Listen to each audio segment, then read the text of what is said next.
Om Namo Bhagavate Vasudevaya. You be able to fit it on? Just. Om Namo Bhagavate Vasudevaya.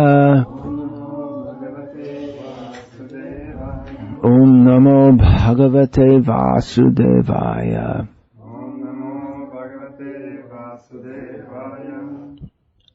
Continuing expounding the glories of the Supreme Personality of Godhead via the listing of His names in Sri Vishnu Sahasranama. Going back to the verse I was just speaking on previously, there are several names with the word Siddhi or Siddha. There are two well-known verses in this connection. Sadhu Sangha, Sarva Shastra Koilaba Matra, Sadhu Sangha, Sarva Siddhi Hoy. By a moment's association with a sadhu, saintly a person, one can attain all perfection. So that is another way in which Siddhida, the Supreme Lord who gives perfection, gives it. He gives it via His devotees. And another way is Hare Krishna, Krishna Krishna, Hare Hare, Hare Rama, Rama Rama, Hare Hare. Prabhu kahe kahilam e mahamantra, yaha japagiya shabe kariye nibandha, yaha hoite sharva siddhi, hoibe shobha, sharva khan kaha nam vidinahiya. Is from Chaitanya Mahaprabhu's teachings. It's recorded in Sri Chaitanya Bhagavat. After reciting the Maha Mantra, he said that I just said the Maha Mantra. This is the Maha Mantra. Everyone should chant this regularly, following the rules and regulations. From this Sarva Siddhi, all perfection will come. Therefore, one should always chant the holy name. There's no other means but this. So these are two ways in which the giver of perfection gives it. So, verse 28 here in Vishnu Sahasranama. Vrshahi Vrshabho Vishnuh Vrshaparva. Oh, what's that? Vrshodaraha. Vardhano Vardhanamascha. Viviktas Shruti Sagaraha. Now, as you may have noticed, all but the last name here begins with V. So, name 257, and also 4 names in the first line of the verse. They begin with Vrsha. First of them is Vrshahi. Vrsha literally means a bull. And the commentators, they mostly take Vrsha here as bull to mean dharma. Because as you may remember from the first canto of Bhagavatam, dharma is personified as a bull. It can also mean a bull-like person. Means a manly man or a very strong man. The chief person, the most excellent. There are many names in Vishnu Sahasranam which emphasize that Vishnu is supreme, He's the best,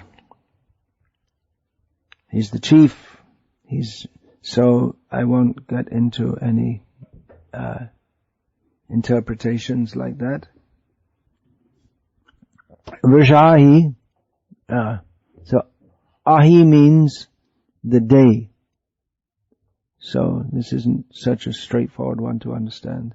Bull day, Dharma day, Dharma.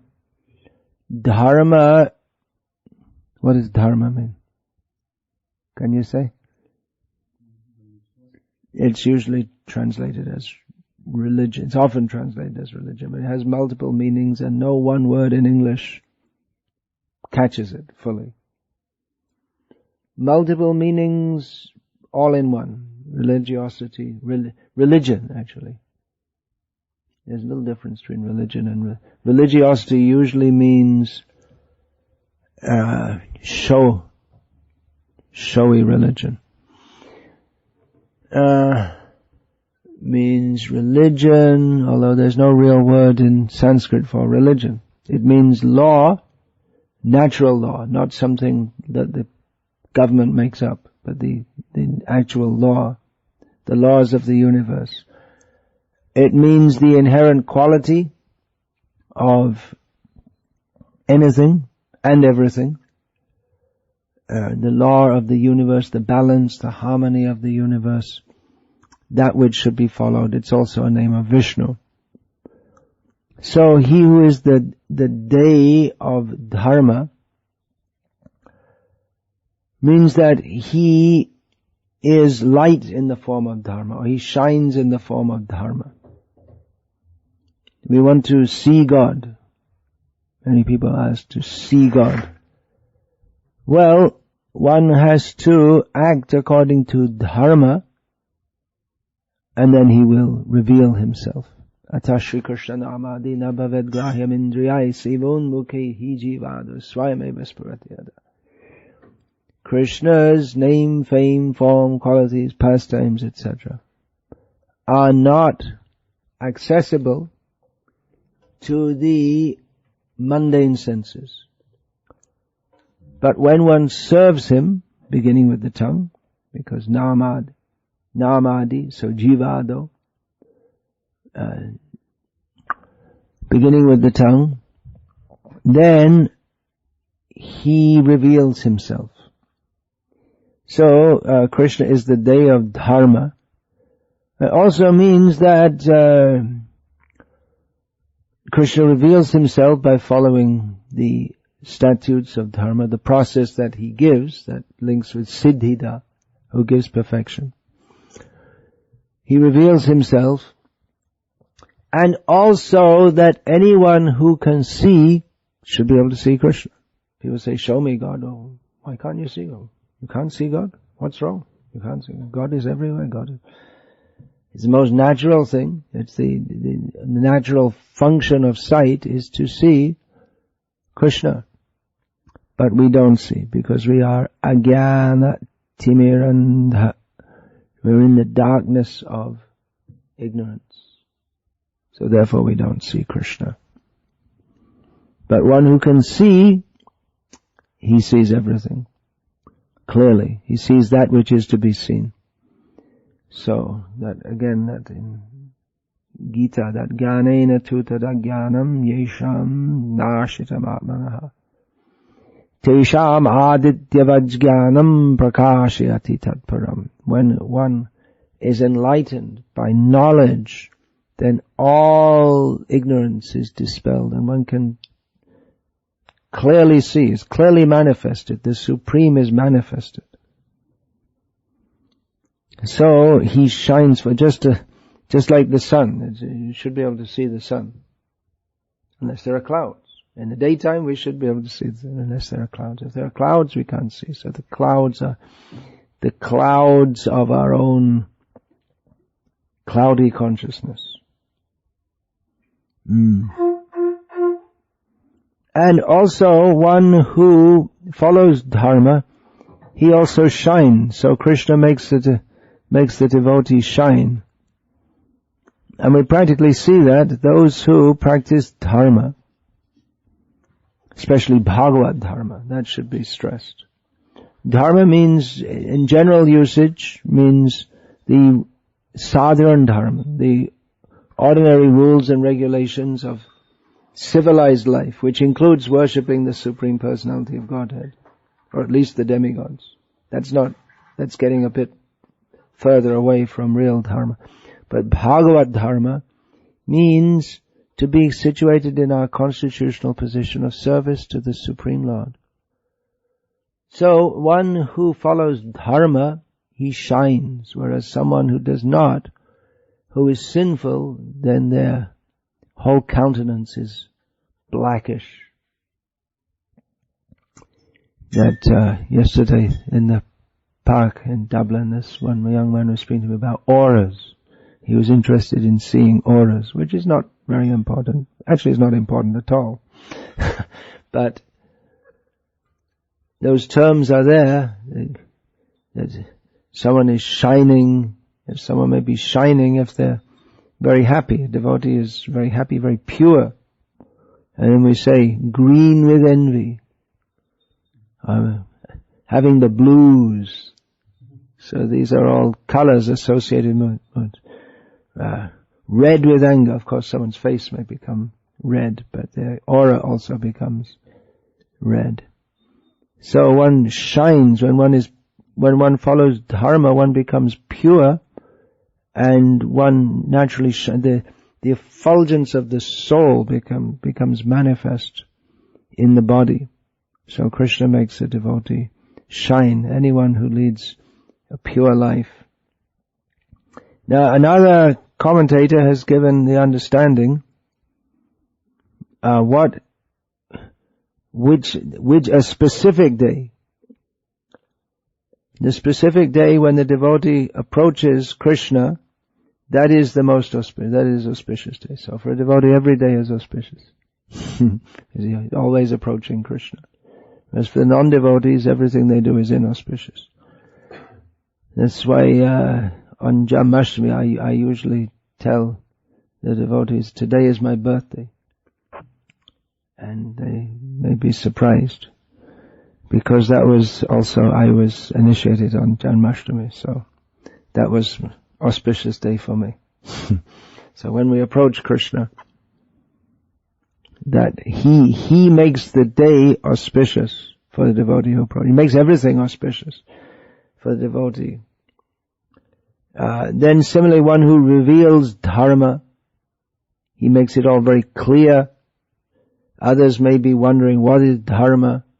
Maybe there's so many discussions. And not only in English, but even in Sanskrit, to define dharma exactly is very difficult. But Srila Prabhupada made it very clear. What is dharma?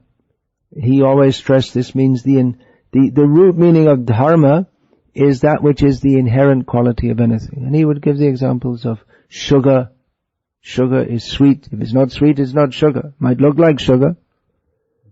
Salt is sometimes mistaken for sugar. Cooks, beware. Also citric acid, which is also often in the kitchen. So be careful. Don't have a whole big pot of sweet rice and put salt in instead of sugar, then the whole thing is spoiled. So sugar, something may look like sugar. It may be inside a packet which says sugar. And if it's in a packet which says sugar, you say, it's sugar. It says on the packet, it's sugar. But if it doesn't taste sweet, then it's not sugar. So however much someone may say this is religion, if it doesn't have the quality of actual religion, then despite all protestations that this is religion, then it's not religion. And they talk about bona fide religion. Who are people who don't know to judge what is bona fide religion? So, at least at the worldly level also, we find from Bhagavatam that the 4 legs of the bull of dharma are mercy, truthfulness, cleanliness, and austerity. So if these are not present, then where's the question of religion? Another meaning of dharma, dharmang tu sakshat bhagavat pranitam. That which is given by dharma is the law that is given by the Supreme Personality of Godhead. So he reveals that. Krishna reveals that. He reveals it by speaking Bhagavad Gita. He reveals it by giving Shastra. He reveals it via his devotees. And ultimately that is to be revealed within the heart of the devotee. Otherwise, you can study Shastra all your life and go through the motions of having a guru and all this and that, but it's actually to be revealed, experienced. Devotee experiences what is Krishna consciousness, what is dharma, that is param dharma. Savai pung sang paro dharmo yato bhaktir adhokshaje ahaitukya pratihata yayatma suprasidati. The param dharma, the supreme understanding of dharma, is unmotivated, uninterrupted devotional service to the transcendent Lord. Only that can fully satisfy one. So in that sense, there's another definition of dharma, that which alone can fully satisfy one. So Krishna reveals that.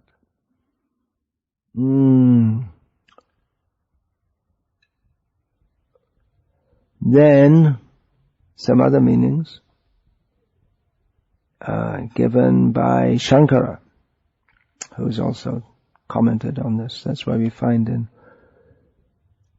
Tamil Nadu even today, it used to be all over India, but at least in Tamil Nadu it's quite common. Smarta Brahmanas who identify themselves as followers of Shankaracharya, they like to chant this Vishnu Sahasranama, not only because of him, but to a large extent because he promoted that also. So, there is one sacrifice, Shankara gives this interpretation.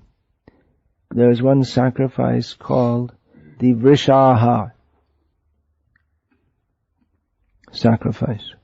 So he is the deity who is to be worshipped in that sacrifice. He is identified as the enjoyer. That's a 10 or 12 day sacrifice. Then another meaning, because dharma, Vrsha can also mean Agni, fire. So who is the brightness of fire, and by extension the brightness of whatever's bright? Just like we see in Gita, Krishna says, Tejas Tejas Vinamaham, I am the splendor of all that is splendid. That's a similar meaning, the brightness of all that is bright. And again Krishna says that he is the Balang Balavatang Chaham, I am the strength of those who are strong. So whatever person or object has any particular quality, that can be said to be its dharma. Just like sugar, that is the quality of sugar which makes it sugar, or without which it couldn't be sugar. So there are many verses in Gita in which Krishna states himself to be the quality or the dharma of that which is known by that quality. Just like, again, Agni, fire. Fire is known by the quality of giving heat and light. So, who enables that? That is Krishna, the cause of all causes. So he is the brightness of the bright. If we say anything bright, we should know that is Vrshahi. That is Krishna manifesting that. Jivatma is bright. When the jiva leaves a body, then it becomes dull. There's a certain brightness in a living body which just goes when the soul leaves that, because the brightness is the brightness of the jiva, who is the spark compared to the spark of the fire, who is Krishna. So there's light, the jiva has light. Krishna is most bright. There are some descriptions in Shastra that when Krishna appears, that people can't look at him. It's too bright. Hangsa avatar, when he came. Some descriptions are so bright, difficult to see. So the next name is similar meaning. Vrshabhah. Bha means, again, light. So the light of Dharma. Very similar name.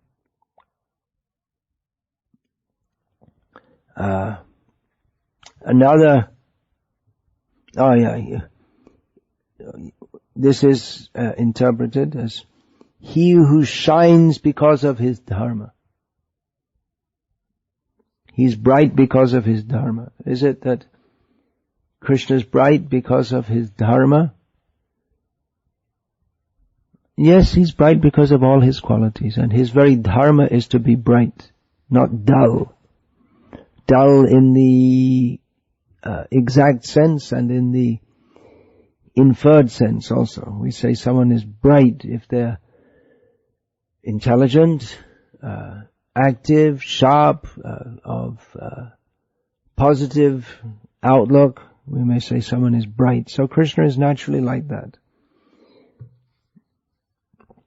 He shines because of his Dharma. And Krishna's chief Dharma is to give pleasure to his devotees, to satisfy his devotees. His chief Dharma, and then we see all his devotees. Among them the Vrajvasis are the most intimate, and among them Srimati Radharani is the most intimate. So he shines because of his association with Radha. Sri Krishna means Radha Krishna. So Krishna, he gets his brightness from his association with Radha. Otherwise he's black. She's bright. So she gives a shine, that someone may say. Another meaning is of Vrshabha is he who showers his mercy. So Vrsha, that suggests Varsha. Varsha means rain. I'm not exactly sure how that comes, but it seems to be. It doesn't say that. So he showers light, which means yes, that Krishna says in Gita that Tesham satata yuktanam bhajatam priti purvakam dadami buddhi yogam tam yena mamopi antite Tesham evanukam partham aham agyana jang tamaha nyashyami atma bhavasto jnana dipena bhasvata. Krishna says that for those who are always engaged in my service, with love, with devotion, I give them the knowledge by which they come to me. He lights up the darkness of ignorance. The darkness within their heart is dispelled by the light of knowledge, by the lamp of knowledge. So Krishna, he showers his mercy in the form of giving knowledge. He illuminates and protects the world by giving the knowledge by which people come out of the suffering of this world. So that name is similar to the previous one. Vrshahi, Vrshabhah. Let's see, what does Shankaracharya say here? Yeah, who reveals Dharma. Very similar. Otherwise, very difficult to find. What is the underlying principle of the whole universe? That is Dharma. What is that? It's very difficult to find. But Krishna reveals that in the form of Shastra, his instructions. Then the next name in Vishnu Sahasranama is Vishnu. That also came up as the second name. So I already spoke on that, and will come again as name 663. So I've got some way to reach it again. Yeah, so this is one of several names that comes up more than once in Vishnu Sahasranama. This comes up 3 times, especially Parashara Bhatta the commentator in the Sri Sampradaya, he gives the meaning of names in relation to other names which appear in the same verse or in the same part of Vishnu Sahasranama. So, that means Vishnu came at the beginning. What is that? Vishva is the first name, then Vishnu. Vrshatkara, so he gave in relation to that. So, he gives the meaning that, Vishnu means all-pervading. That's well known. So he gives here in this sense, the sense of association between fire and smoke. Where there's fire, there's smoke. Where there's smoke, there's fire. So because they're intimately associated, the existence of each pervades the other. Of course, where there's a fire, there may be just very, very little smoke, but there should be something. Or in the Vedic understanding of fire, there may not even be necessarily, because fire doesn't necessarily mean a burning fire as we know it, but the element fire is present wherever there's heat. Just like we talk of the fire in the stomach. If you do an X-ray of your stomach, you won't find any fire, but it has the heat, the acid for digestion, or a red-hot iron that possesses, that's fire. The fire element is there. You may not see any fire. So, in the same way, Bhagavan is always associated with his devotees. This is a very nice meaning that Parashara Bhatta gives. That wherever there are devotees, there is Krishna. Wherever there is Krishna, there must be devotees. That famous verse is there, Nahang Tashtami Vaikunte Yoginam Hridayeshuva. Yatra Gayanti Madbhakta Tatra Tashtami Narada. And Krishna tells Narada that I don't actually live in Vaikuntha, nor am I in the hearts of the yogis, but where my devotees are chanting my glories, that is where I live. That's my actual residence. He has many residences because he lives everywhere, but so where to put your residence if you don't live anywhere? Just recently I had to fill up this visa form and put place of permanent residence. Well, I don't have one, but I have to put something. So with Vishnu, it's round the other way. Where's his permanent residence? Everywhere. So if he has to fill up a visa form, of course he doesn't have to fill up a visa form, but theoretically, where would he put? You think, well, he should write Vaikuntha. No, he said, I'm not going to write Vaikuntha.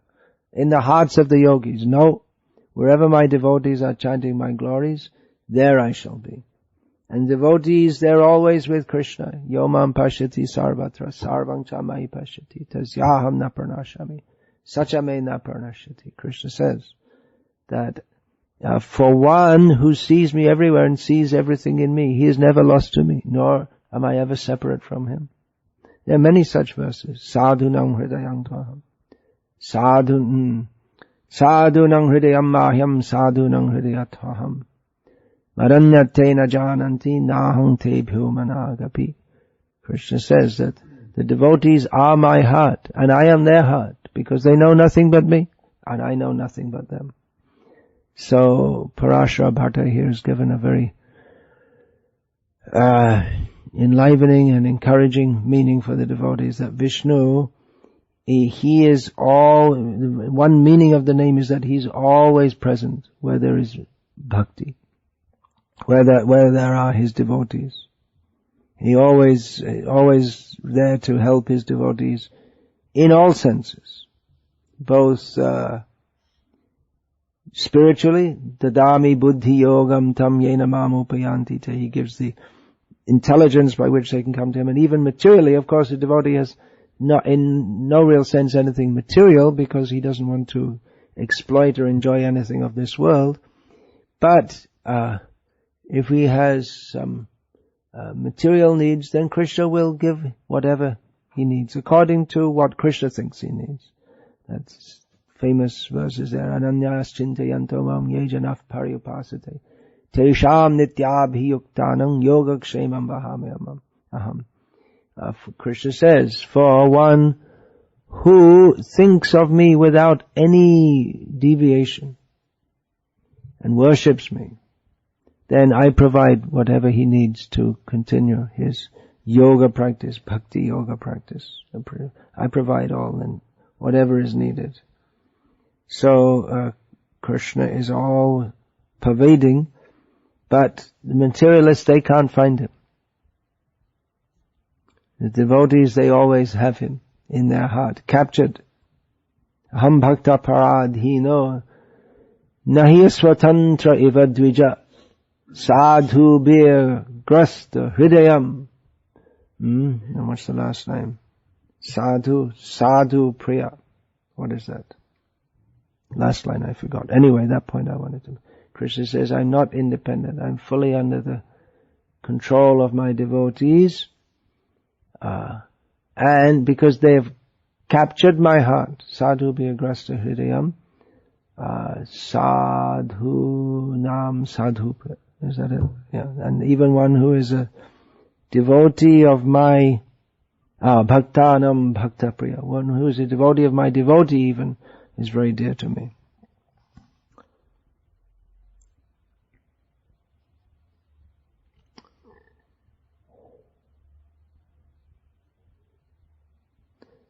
So name 260, Vrshaparva. He provides the steps of dharma by which we can reach him. So Parva means steps and Vrsha means dharma. So he is the steps of dharma. At every step he's there to help us go up. He gives the steps by which we can come to him, step by step. There are different levels of yoga or dharma. There's karma yoga, jnana yoga, ashtanga yoga. Ultimately there's bhakti yoga. Within bhakti yoga there are various steps. Ado shraddha, tata sadhu sangha. Tato, what is that? Sadhu sangha bhajana kriya. Anartha nivriti. Tato nishta ruchistata. Ata saktis tato bhava. Tato premabhyudanchati sadhakanamayang premna. Sadhakanamayang premna pradur bhave bhavet kramaha. All these stages become manifest one after another. Initial faith in the process of bhakti. Associating with devotees, taking instructions from them how to practice devotional service. Then cessation or mitigation of all unwanted things. Then steadiness, taste, attachment for Krishna. Then ecstatic feelings for Krishna and pure love for Krishna. So these steps, he reveals that. He revealed that through Rupa Goswami, those steps in devotional service.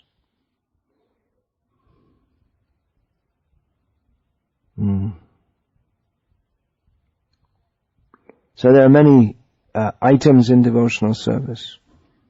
Many, again, Rupa Goswami has given 64 processes within devotional service. They're all like steps to help us to go up,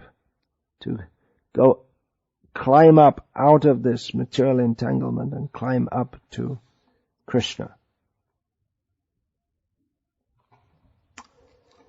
So, Hare Krishna. Any question?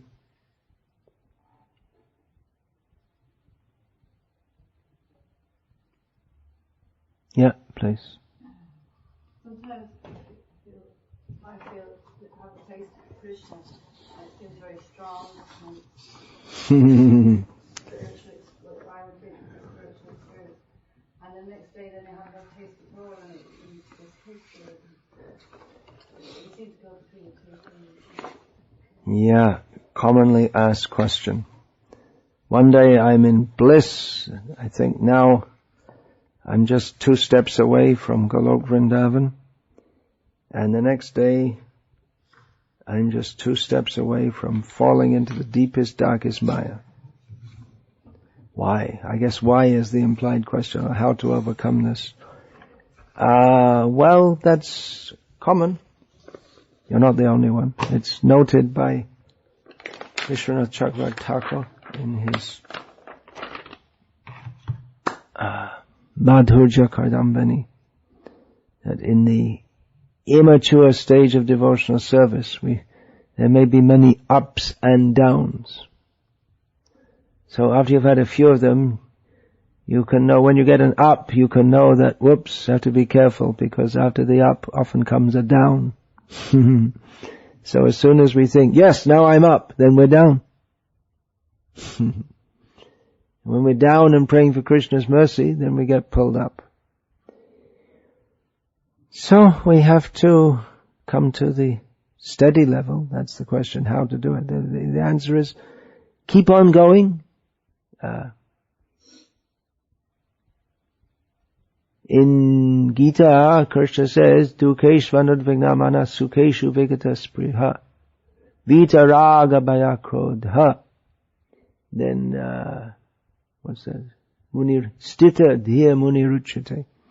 One who is not distressed when there are causes for distress.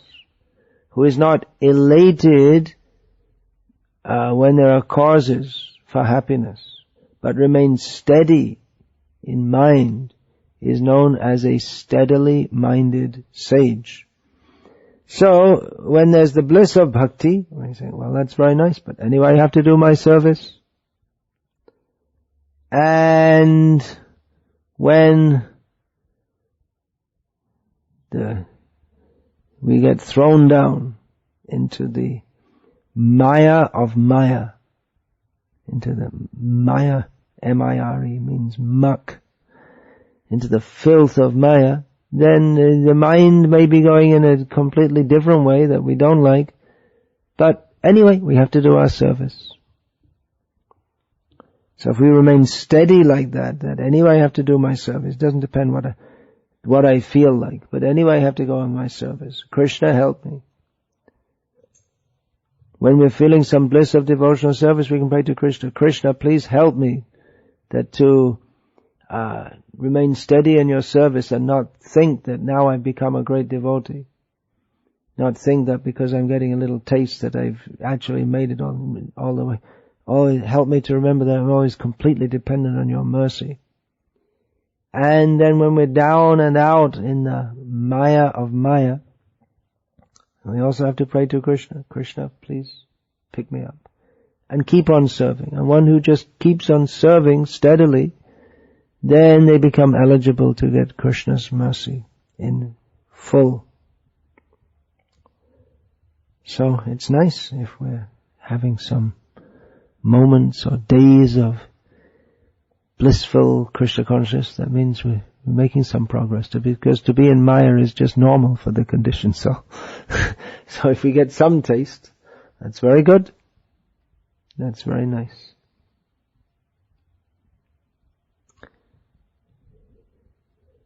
It's normal for the abnormal it's normal abnormality for the jiva in the material world to be in the misery of Maya.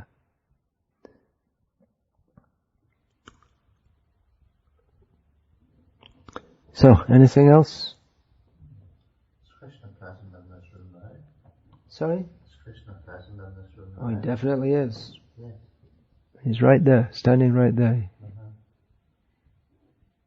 He's present in the next room also. He's present everywhere. Yes. And personally, in his original form, he's present here. He's a deity. Krishna. We have to realize that. Hare Krishna. Srila Prabhupada ki jai. Shri Shri Gauranitai ki jai, Shri Shri Radha Madhava ki jai, Samaveta Bhakta Vrinda ki jai, Hare Krishna.